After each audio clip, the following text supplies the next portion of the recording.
Hi, I'm Amelia and I study French at Menlo Atherton High School in California. I love learning the French language and culture, and I wanted to know more about the people and the culture in all of the places in the world where people speak French. So I started to take courses and do research. I enjoyed it so much that I wanted to share it with you. I'm beginning in English, then I will speak in French. After I explain something in French, I'll switch to English periodically for context. Now let's listen in French. Savez-vous que le français est la langue officielle de 29 pays dans le monde? That's 29 countries that speak French as an official language. Ces pays francophones sont sur beaucoup de différents continents. France, Belgique, Suisse et Luxembourg en Europe, Liban et Maroc dans le Moyen-Orient et Afrique du Nord, Côte d'Ivoire et Sénégal en Afrique, Guadeloupe, Haïti, Canada, et les États-Unis en Amérique du Nord, Vietnam et Laos en Asie, et Guyane français, Brésil et Argentine en Amérique du Sud. Il y a beaucoup plus de pays en Afrique qui parlent français, y compris le Burkina Faso, le Mali et le Madagascar.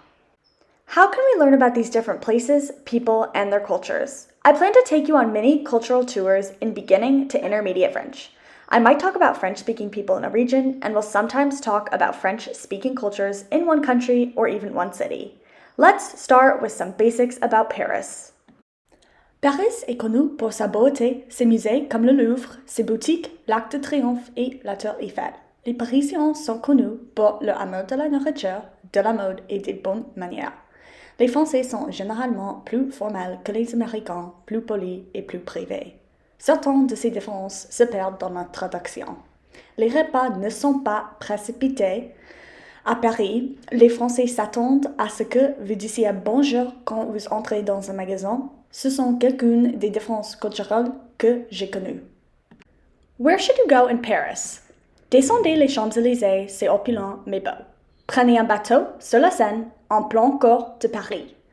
Paris est divisé en rive gauche et rive droite. Ces quartiers sont appelés arrondissements. La rive droite est au nord de la Seine, la rive gauche est au sud de la Seine.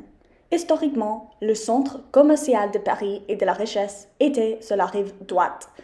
Maintenant, la richesse est sur les deux. La rive gauche était considérée comme bohème. Absolument voir Notre-Dame, probablement la cathédrale la plus célébrée du monde. C'est gothique du Moyen Âge et il a été construit sur les ruines de deux églises antérieures. C'est sur l'île de la Cité, au milieu de la Seine. Donc, ce n'est pas sur la rive gauche ou la rive droite.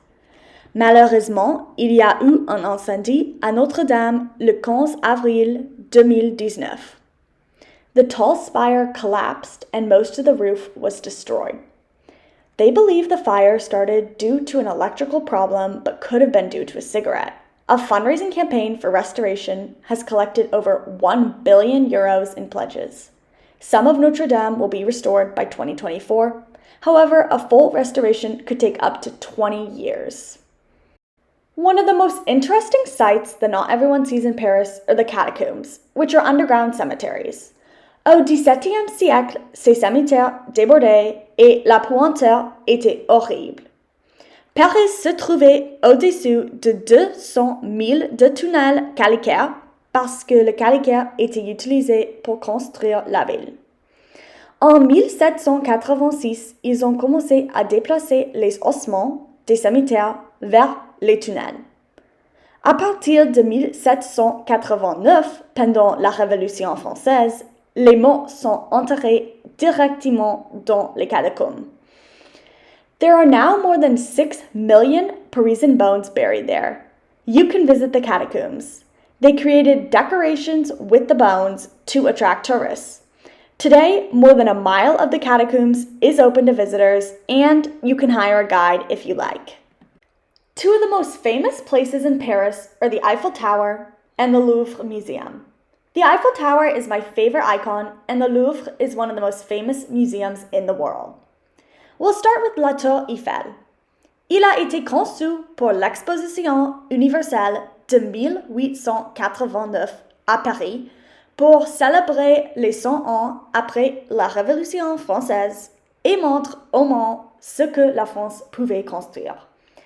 Elle devait être débrûlée après 20 ans, mais avec une antenne radio et un amateur télégraphique sans fil, la tour Eiffel était trop important pour être détruite. Vous pouvez visiter les 3 étages de la tour Eiffel via des ascenseurs ou des escaliers.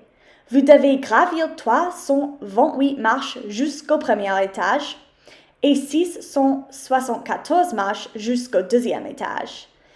Je pense que les 1000 vues sont au deuxième étage car vous pouvez voir aussi d'autres monuments. Ma vue préférée de la tour Eiffel est pendant la nuit quand elle est éclairée par des lumières argentées et dorées.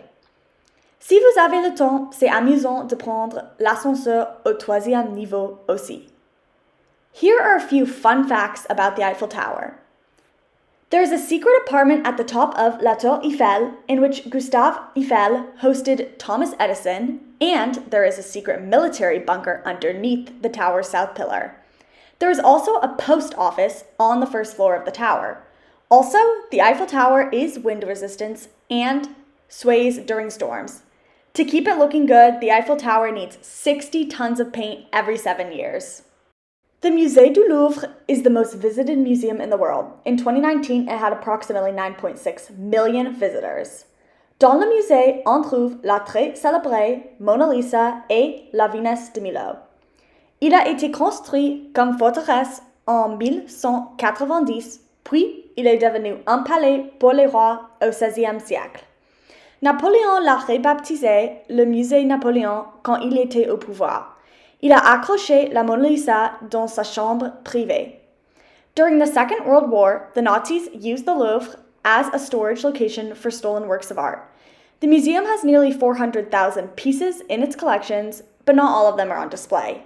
En général, le Louvre contient environ 7500 penseurs. Ils ont construit une pyramide de verre à l'extérieur du musée du Louvre en 1989 et c'est maintenant un monument très célébré. This is just a brief overview of Paris. There are so many things to see and so much to learn about Paris and the French culture. Please join me next time for more cultural tours. Thanks for watching.